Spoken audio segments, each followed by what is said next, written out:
dia 22 de julho, hoje, é comemorado internacionalmente o Dia do Trabalho Doméstico.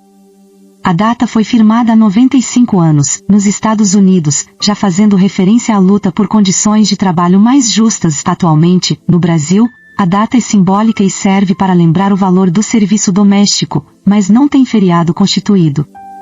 O emprego doméstico é a fonte de renda de mais de 6,4 milhões de brasileiros, em sua maioria, mulheres, no país. A categoria tem ainda outra data festiva, no dia de Santa Zita, padroeira destes trabalhadores, 27 de abril, comemora-se também o Dia Nacional da Empregada Doméstica. Vamos às perguntas e respostas do Livro dos Espíritos.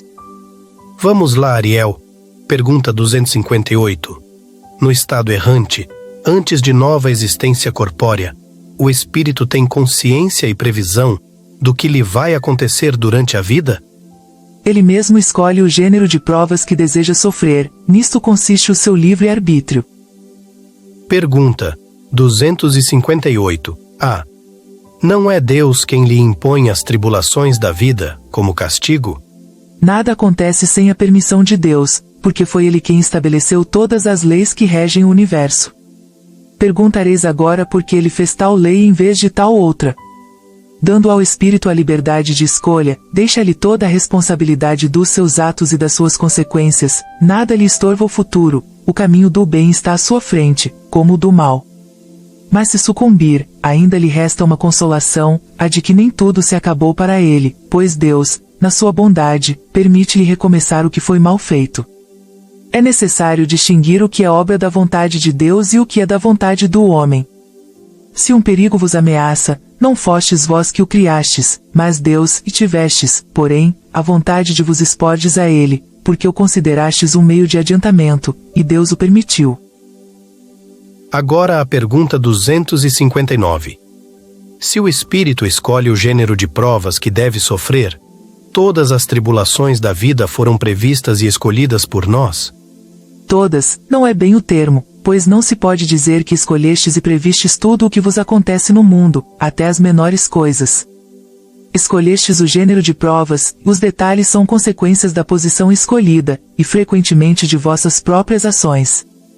Se o espírito quis nascer entre malfeitores, por exemplo, já sabia a que deslize se expunha, mas não conhecia cada um dos atos que praticaria. Esses atos são produtos de sua vontade ou do seu livre-arbítrio. O espírito sabe que, escolhendo esse caminho, terá de passar por esse gênero de lutas, e sabe de que natureza são as vicissitudes que irá encontrar, mas não sabe quais os acontecimentos que o aguardam.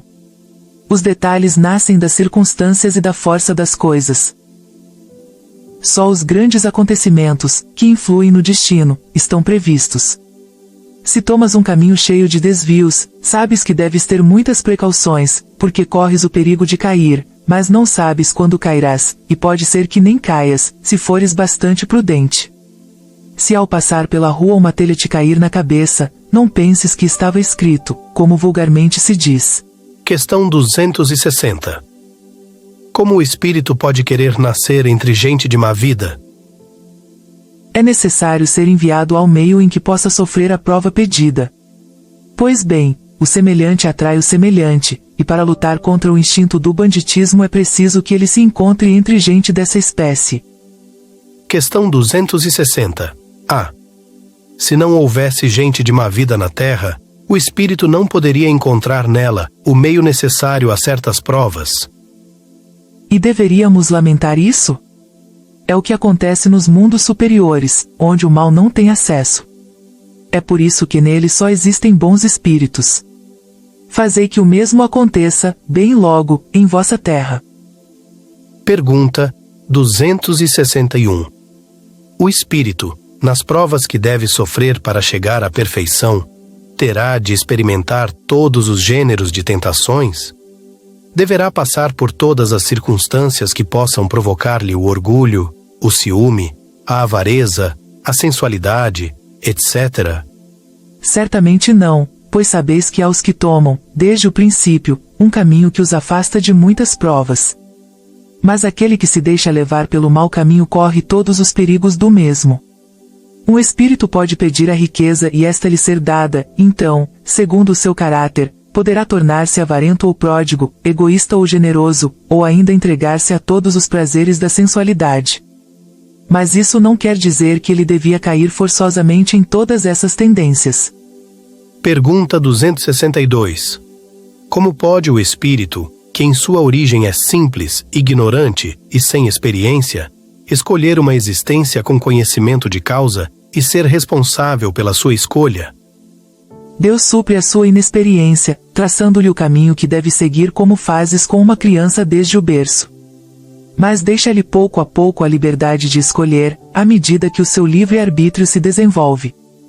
É então que ele muitas vezes se extravia, tomando o mau caminho, por não ouvir os conselhos dos bons espíritos. E é isso que podemos chamar a queda do homem. Questão 262-A. Quando o espírito goza do seu livre-arbítrio, a escolha da existência corpórea depende sempre exclusivamente da sua vontade? Ou essa existência pode lhe ser imposta pela vontade de Deus, como expiação? Deus sabe esperar, não precipita a expiação. Entretanto, pode impor certa existência a um espírito, quando este, por sua inferioridade ou má vontade, não está apto a compreender o que lhe seria mais proveitoso, e quando vê que essa existência pode servir para a sua purificação, o seu adiantamento, e ao mesmo tempo servir-lhe de expiação. Pergunta 263. O espírito faz a sua escolha imediatamente após a morte? Não, pois muitos creem na eternidade das penas, e como já vos foi dito, isso é um castigo. Questão 264. O que orienta o espírito na escolha das provas? Ele escolhe as que lhe podem servir de expiação, segundo a natureza de suas faltas, e fazê-lo adiantar mais rapidamente. Uns podem impor-se uma vida de misérias e privações, para tentar suportá-la com coragem, e outros, experimentar as tentações da fortuna e do poder, bem mais perigosas pelo abuso e o mau emprego que lhes pode dar e pelas más paixões que desenvolvem, e outros, enfim, querem ser provados nas lutas que terão de sustentar no contato com o vício. E finalmente a pergunta 265. Se alguns espíritos escolhem o contato com o vício, como prova, há os que o escolhem por simpatia e pelo desejo de viver num meio adequado aos seus gostos, ou para poderem entregar-se livremente às suas inclinações materiais. Por certo, mas só entre aqueles cujo senso moral é ainda pouco desenvolvido, a prova decorre disso, e eles a sofrem por tempo mais longo. Cedo ou tarde compreenderão que a satisfação das paixões brutais tem para eles consequências deploráveis, que terão de sofrer durante um tempo que lhes parecerá eterno. Deus poderá deixá-los nesse estado até que eles tenham compreendido suas faltas, pedindo por si mesmos o meio de resgatá-las em provas proveitosas. Conexão espírita, a verdade revelar.